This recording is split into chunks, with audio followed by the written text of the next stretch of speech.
이라는 게 있습니다. 병이 생기기 전에 나타나는 어떤 그 전조 말 그대로 증상인데요. 예컨대 뇌경색의 전조 증상은 이렇습니다. 한쪽 팔과 다리에 마비가 오거나 몸의 여러 감각에 이상이 오는데 특히 물체가 두 개로 보인다거나 몸의 균형을 잡지 못하는 거죠. 그리고 발음이 부정확해지고요. 이런 조짐이 보인다면 10중 8구 뇌경색을 의심해야 합니다. 우리 영혼도 뭔가 문제를 만나기 전에 이러한 전조 증상이 있습니다. 우리가 영적으로 방황하고 하나님이 원치 않는 길을 갈 때 이런 조짐이 보인다는 거죠. 그 문제를 오늘 본문을 통해 살펴보고 우리가 잘 경계하는 복된 심령들이 되기를 바랍니다. 자, 먼저 첫째로 첫 번째 대지 화면을 통해서 보겠습니다. 어떤 전조 증상이 있는지. 시작. 네, 하나님 말씀 듣기를 싫어합니다. 영적으로 방황하기 전에 이것이 가장 최초의 특징이에요. 성도는 말씀으로 거듭난 존재입니다. 믿으십니까? 성도는 말씀으로 거듭난 존재입니다. 그런데 그 말씀에 따라 살아야 하는데, 그 말씀을 듣는 것을 기뻐해야 되는데, 그것을 무엇보다 자연스럽게, 심지어 우리가 밥을 먹는 것보다 더 그것이 자연스러워야 되는데 그것이 점점 꺼려진다는 거죠. 어려워진다는 거죠. 불편해지고 어색해진다는 거죠. 베드로전서 1장 23절 25절 말씀인데요, 한번 같이 읽어보시겠습니다. 우리 존재가 어떤 존재인지. 시작. 썩지 아니할 시로 된 것이니 살아있고 항상 있는 하나님의 말씀으로 되었느니라. 그러므로 모든 육체는 풀과 같고 그 모든 영광은 풀의 꽃과 같으니 풀은 마르고 꽃은 떨어지되 오직 주의 말씀은 세세토록 있도다 하였으니 너희에게 전한 복음이 곧 이 말씀이니라. 아멘. 우리가 이 복음을 들어서 주의 교훈을 받아서 우리가 새로운 피조물이 된 줄로 믿습니다. 그러므로 무엇보다 말씀 듣는 것을 사모하고 그 말씀을 가까이 하는 것이 우리에게 가장 자연스러운 삶인 줄 믿습니다. 근데 말씀을 듣고 그렇게 말씀으로 새롭게 됐는데 말씀의 길로 가지 않는다는 거예요. 아주 위험한 조짐이죠. 말씀 듣는 자리를 꺼려하는 거예요. 예배 시간이 부담스러운 거예요. 기도회로 모이자고 하면은 싫다는 거예요. 지금은 뭐 코로나19로 어쩔 수 없이 우리가 함께 모이는 자리는 어렵지만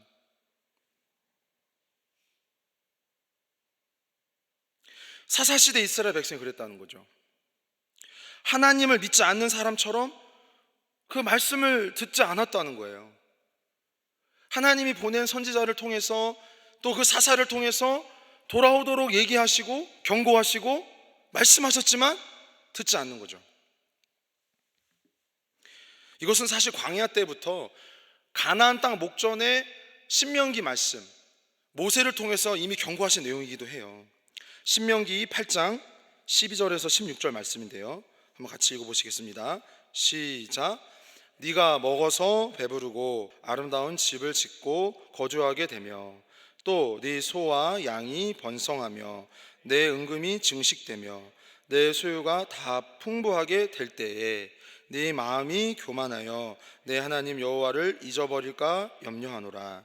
여호와는 너를 애굽 땅 종되었던 집에서 이끌어내시고 너를 인도하여 그 광대하고 위험한 광야 곧 불뱀과 정갈이 있고 물이 없는 간조한 땅을 지나게 하셨으며 또 너를 위하여 단단한 반석에서 물을 내셨으며 내 조상들도 알지 못하던 만나를 광야에서 내게 먹이셨나니 이는 다 너를 낮추시며 너를 시험하사 마침내 내게 복을 주려 하심이었느니라. 아멘.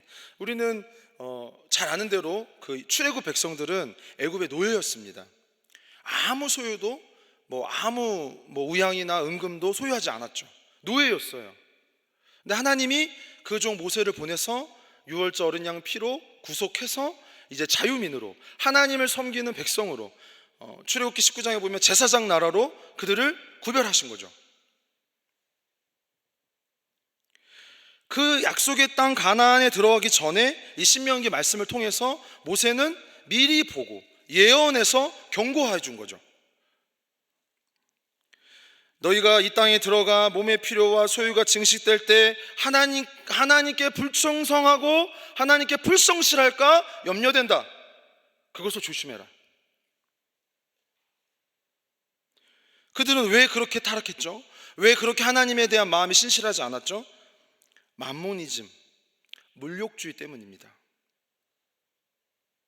그 땅의 기름짐으로 인하여 기름지게 하신 하나님을 잊어버리고 놓치고 그 땅의 기름짐에, 그 땅의 소유에, 은금과 우양에 마음이 빼앗겨 버린 거죠.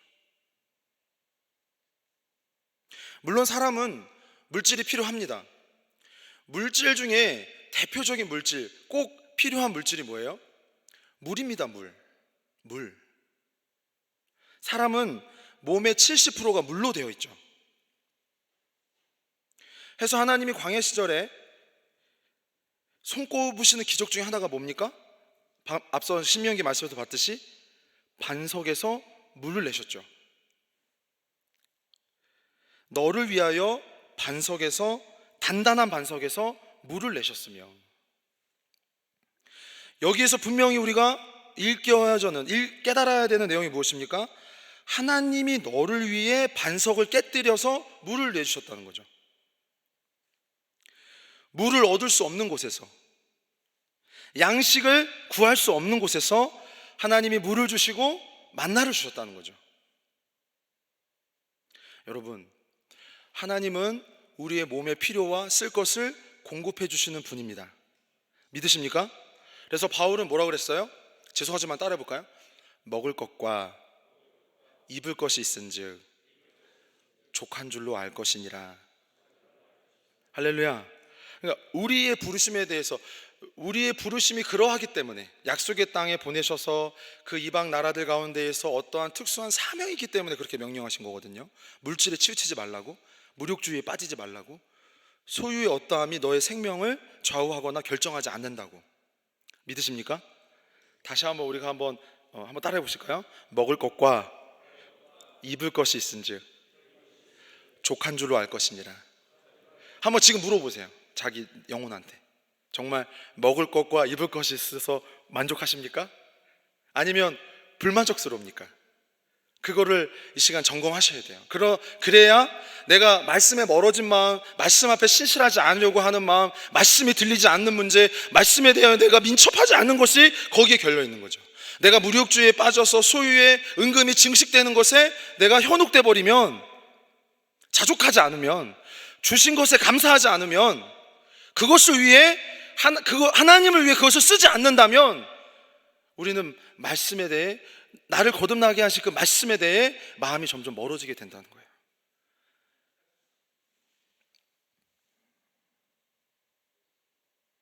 여러분, 또 한 중요한 사실은요, 진리는요, 말씀이 만물을 지으신 것입니다.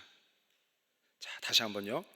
말씀이 만물을, 우리가 사는 세계를, 온 우주를 지으신 것입니다. 믿으십니까? 요한복음 1장 1절에서 3절입니다. 한번 같이 화면 통해서 읽어보겠습니다. 시작. 말씀이 계시니라. 이 말씀이 하나님과 함께 계셨으니 이 말씀은 곧 하나님이시니라. 그가 태초에 하나님과 함께 계셨고 만물이 그로 말미암아 지은 바 되었으니 지은 것이 하나도 그가 없이 된 것이 없느니라. 아멘. 말씀이 육신이 되신 그리스도가 우리 하나님과 함께 창조하신 하나님인 줄 믿습니다. 창조주이신 줄 믿습니다.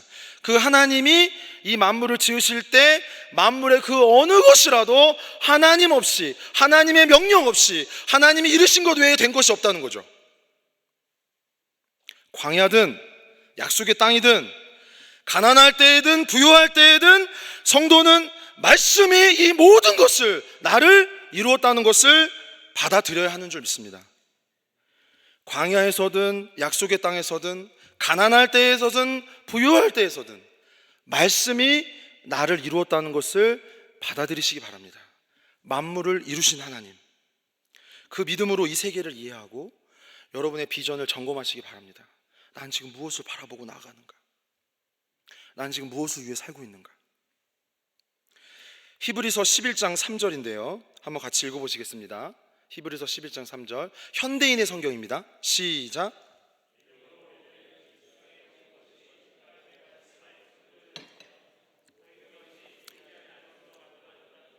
네, 아멘. 여러분 죄송하지만 한번 더 따라해 보세요. 보이는 것이 보이지 않는 것으로 만들어졌다는 것을 압니다. 그러니까 우리 눈에 보이는 이 물질 세계는 보이지 않는 하나님이 만드신 거예요. 그러니까 이 물질의 연원이, 우리의 모든 필요와 몸에 쓸 것이 하나님으로부터 기인함을 여러분 꼭 깨닫게 되시기를 바랍니다. 그래서 아리우나 타작마당에서 다윗이 하나님 진노하심을 풀어드릴 때 자신이 그 물질을 내서 그 타작마당을 사잖아요. 값을 내고 하나님을 예배하는 것, 내 것을 내 것이라 여기지 않는 마음, 이거 잘 깨달으셔야 됩니다. 내 것인데 성도는 내 것이라고 여기지 않는 거죠. 다윗이 뭐라고 또 고백하죠? 하나님께 받은 것을 하나님께 돌려드릴 뿐입니다. 여러분 이 정신이, 이 믿음이 여러분 가운데 충만하길 바랍니다. 그래서 그 땅에 머물 때의 그 백성들이 이 정신으로, 이미 모세가 경고한 그 신명기 말씀대로 경계했어야 됐는데 그 경계를 못한 거예요.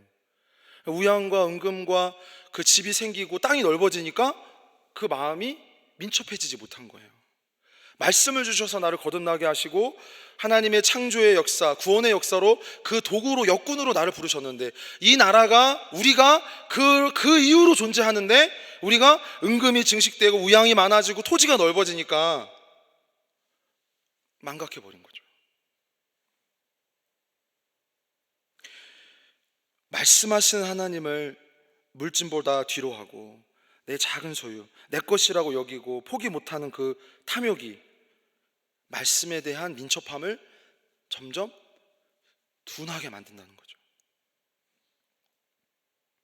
여러분 성도는요, 말씀하시면 말씀하신 대로 가야 합니다. 명령하시면 명령한 대로 가야 합니다. 우리 조상 아브라함이 75세에 여호와의 말씀을 따라 약속의 땅으로 간 줄 믿습니다. 그 신앙이, 그 정신이 우리 안에 충만해야 합니다. 그 75년 동안 이뤘던 게 얼마나 많았겠어요.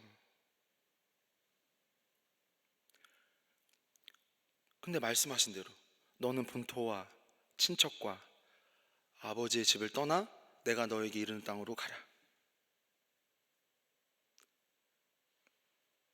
그리고 또 한 가지 아브라함의 말씀에 미천한 모습이 어디에 나오냐면 창세기 22장에 나와요. 하나님이 이삭을 바치라고 말씀하시잖아요. 근데 아브라함이 모리아 산으로 그 22장 본문에 보면 아침에 떠납니다. 그 말씀을 받은 날, 그 이튿날 아침에, 이른 시간에. 한번 찾아볼까요? 창세기 22장입니다.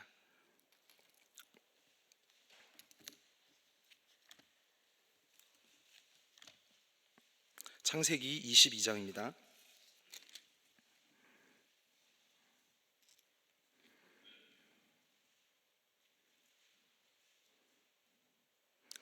1절부터 3절 함께 보겠습니다. 시작. 그 일 후에 하나님이 아브라함을 시험하시려고 그를 부르시되 아브라함아 하시니 그가 이르되 내가 여기 있나이다. 여호와께서 이르시되 네 아들 네가 사랑하는 독자 이삭을 데리고 모리아 땅으로 가서 내가 네게 일러준 한 산 거기서 그를 번제로 드리라. 아브라함이 아침에 일찍이 일어나 나귀의 안장을 지우고 두 종과 그의 아들 이삭을 데리고 번제에 쓸 나무를 쪼개어 가지고 떠나 하나님이 자기에게 일러주신 곳으로 가더니. 아멘. 말씀을 받아서 그 다음날 아침 일찍 떠나는 거예요. 할렐루야. 우리가 이렇게 하나님 말씀하시면 민첩하길 바랍니다. 하나님이 뭔가 나한테 들려주시고 깨닫게 하시면 그 길로 부지런하게 나아가길 바랍니다. 둘째로 이런 징조가 있어요. 이런 증상이 나타나요. 한번 둘째 대지 한번 읽어보실까요? 화면을 통해서. 시작.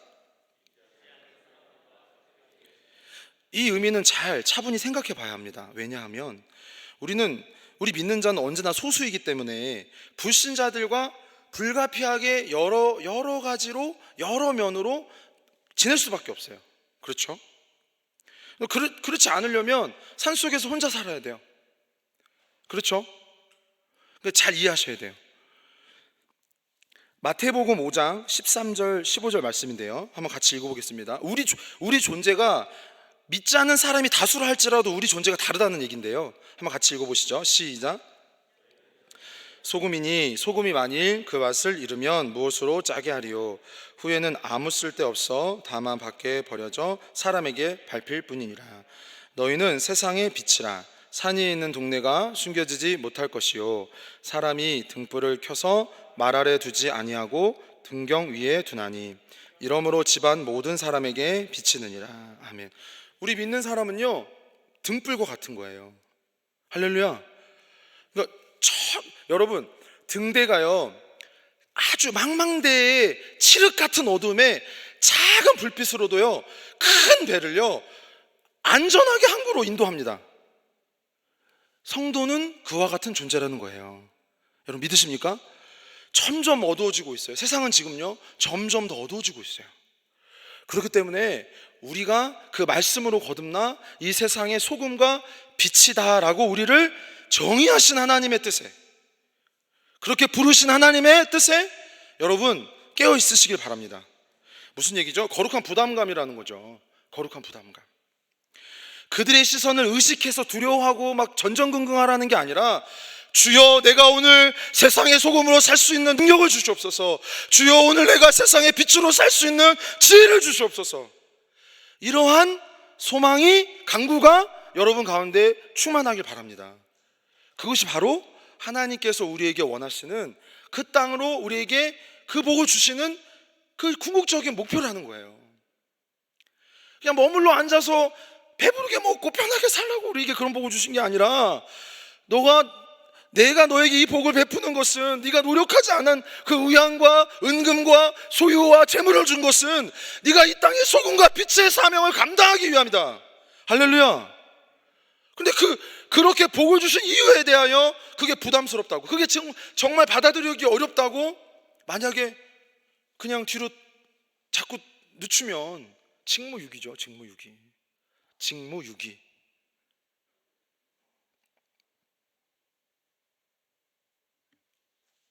세상은 하나님을 떠났기 때문에 하나님을 모릅니다.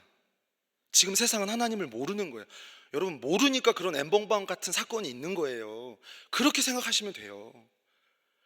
그런 사건은요 계속 예수님 오실 때까지 나타날 거예요. 매일 아침 조간 뉴스 보실 때마다 보실 거예요. 예수님 오실 때까지. 왜요? 세상은 하나님을 모르거든요. 로마서 1장 21절 23절 말씀입니다. 한번 같이 보시죠. 시작. 로마서 1장 21절 23절. 네, 시작. 하나님을 영어롭게도 아니하며 감사하지도 아니하고 오히려 그 생각이 허망하여지며 미련한 마음이 어두워졌나니 스스로 지혜 있다 하나 어리석게 되어 썩어지지 아니하는 하나님의 영광을 썩어질 사람과 새와 짐승과 기어다니는 동물 모양의 우상으로 바꾸었느니라. 아멘. 여러분 이렇게 인생이 처한 심각한 문제, 하나님과 멀어져서 저주와 지옥으로 향하는 그들에게 가장 필요한 분이 누구죠? 가장 필요한 분이 누구죠? 대답할 때까지 할 거예요. 보세요. 가장 필요한 분이 누구죠? 예수 그리스도입니다. 할렐루야. 그러니까 뭐예요? 예수 그리스도를 먼저 믿는 우리에게 그 사명을 주시는 거죠. 하나님을 알게 했기 때문에, 아브라함의 후손으로 우리를 불러주셨기 때문에 그 땅을 우리에게 주신 거예요. 그 땅을 우리에게 약속하신 거예요. 그 땅의 의미, 그 땅의 축복, 그 땅으로 하나님이 이루고 싶으신 일이 뭐예요? 열방과 세계 가운데 하나님께 영광 돌리는 민족으로 우리를 사용하고 싶으신 거죠. 아멘. 하나님의 구원 도구로 우리가 존재한다는 것입니다. 하나님의 구원 도구로 우리가 존재한다는 거예요. 다른 존재하는 이유 없어요. 성도는 아무 이유 없어요. 하나님의 구원 도구로 존재하는 것뿐이에요. 우리는. 그러니까 그 사사시대 백성들이 그 가나안 원주민들과 언약을 맺었다는 것은 그들의 정신과 문화, 세속적 가치관에 타협했다는 거죠. 하나님이 그들을 애굽 땅 종되었던 집에서 불러내신 이유에 대하여 멀어졌다는 거죠. 받아들이지 않았다는 거죠. 존재의 이유를 망각한 거죠. 세상에 대해서, 우상을 숭배한 일에 대해서 한번 이렇게 짚어볼게요. 바울은요, 사실 우상은 어떠한 영향력도 우리한테 행사할 수 없다고 말해요. 하나님이 아닌 존재는 어떠한 존재도 우리에게 영향력을 행사할 수 없다고 말해요. 고린도전서 8장 4절인데요, 한번 같이 읽어보실게요. 고린도전서 8장 4절 시작.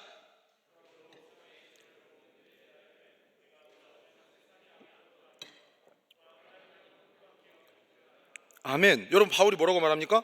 우상은 세상에 아무것도 아닙니다. 아멘.